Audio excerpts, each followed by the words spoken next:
राजेश खन्ना भारत का पहला सुपरस्टार जिसने सफलता की परिभाषा बदल दी थी और दीवानगी की परिभाषा भी। वह आंधी जो चली तो थोड़े से समय के लिए थी, परंतु बड़े बड़े अभिनेताओं को हाशिए पर धकेल दिया। किसी के पास उस आंधी से बचने का कोई उपाय नहीं था और न ही किसी के पास राजेश खन्ना का जवाब था।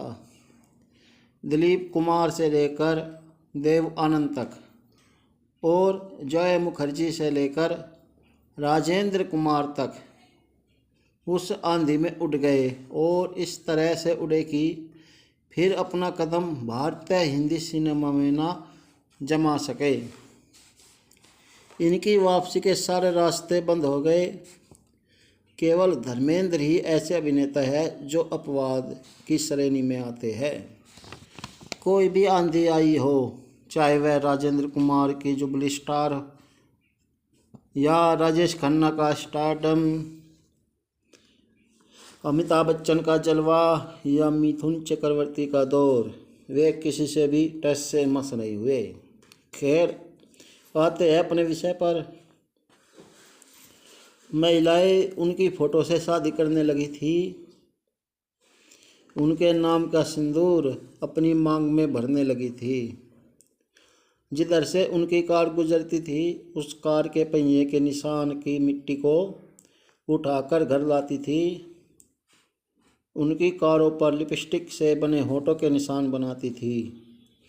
उन्हें अपने खून से लिखे पत्र भेजती थी और उनमें लिखती थी कि मैं आपको अपना पति मान चुकी हूँ। हर तरफ उनका ही जलवा था। आनंद फिल्म में उनके द्वारा पहने कुर्ते को, जिसे बाद में खन्ना कट कहा गया, आज भी फैशन है। खन्ना अर्थात राजेश खन्ना और कट, जिसका अर्थ काटना के साथ साथ फैशन भी होता है, इसलिए इसे खन्ना कट कहा जाता है, अर्थात राजेश खन्ना का फैशन, जो आज भी उतना ही लोकप्रिय है जितना उस समय था। जिस कंपनी के नाम की कार या बाइक वे फिल्म में चलाते थे, वह नाम ब्रांड बन जाता था एवं बाजार में केवल वही नज़र आता था। जिसके सिगरेट का वे कस लगाते थे, वो सिगरेट युवाओं की पहली पसंद हो जाती थी। जिस कंपनी नाम की शराब की बोतल को वह फिल्म में पीते थे, वो बाजार से अन्य कंपनियों को बाहर कर देती थी। उनका हर अंदाज निराला था। उनके बारे में कहा जाता है था कि ऊपर आका नीचे काका। जितनी शोहरत और प्यार उन्होंने पाया, वो धीरे धीरे लुटता रहा। उनका जीवन बहुत घुमावदार एवं संघर्ष से भरा हुआ था। वे प्रोफेशनल नहीं थे। जो उनके मन में था वही ज़बान पर था और वही चेहरे पर। उनका जन्म 29 दिसंबर 1942 ईस्वी को अमृतसर, पंजाब में हुआ था। उनके पिता ने उन्हें अपने रिश्तेदार चुन्नी लाल को गोद दे दिया और इनका नाम रखा जतिन खन्ना। चुन्नी लाल मुंबई में रहते थे। उनका अपना बड़ा बिजनेस था। वो जाहिर तौर पर राजेश खन्ना का बचपन अब मुंबई की गलियों में बीतना था। शुरू में उनका मन न लगा और वे भावनात्मक रूप से आहत एवं डबल पर्सनैलिटी के मालिक बने। वे कभी बच्चों जैसा व्यवहार करते थे तो कभी जैसे वे जानते ही न हो, और यही बात उनके पतन का कारण बनी।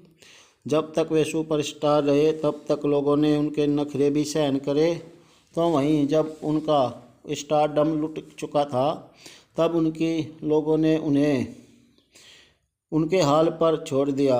ऐसा कहा जाता है कि वे कानों के कच्चे थे और झूठी तारीफ सुनने के आदी थे।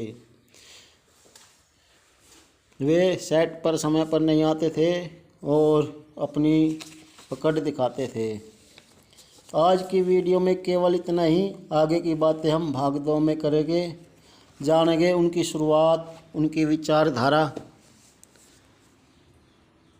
उनकी सफलता, उनका स्टारडम, उनके दोस्त, उनकी शादी, अफेयर्स और फिर उनका जो पतन हुआ उसके बारे में। तो आशा करता हूँ आपको मेरी यह वीडियो पसंद आई होगी। मिलते हैं अगली वीडियो में।